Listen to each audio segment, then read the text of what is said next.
மாபெரும் விஞ்ஞானியான கேலிலியோ ஒரு கடவுள் மறுப்பாளர். அவர் கடவுள் மறுப்பாளரா இருந்ததாலதான் அவரை இந்த வேட்டிக்கன் திருச்சபை ரொம்பவும் கொடுமைப்படுத்தினாங்க. கொடுமைப்படுத்தி அவரை சாகும் வரைக்கும் சர்ச்சுக்கு எதிராக பேச விடாம பண்ணாங்க.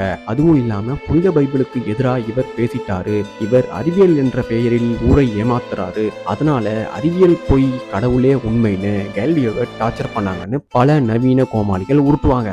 ஆனா உண்மை என்னன்னா, கேலிலியோ ஒரு தீவிர கடவுள் பற்றாளர், தீவிர கிறிஸ்தவர். கேலிலியோ முதல் முறையா அவர் டெலஸ்கோப்பை பயன்படுத்தி அண்டத்தை பார்க்கும்போது அவர் சொன்ன விஷயம் இதுதான். அற்புதமான விஷயங்களை முதலில் பார்க்க வைத்த மனிதனாக என்னை மாற்றியதற்கு, எனக்கு அருள் தந்ததற்கு கடவுளுக்கு நான் எல்லையற்ற நன்றி செலுத்துகிறேன்னு சொல்றாரு.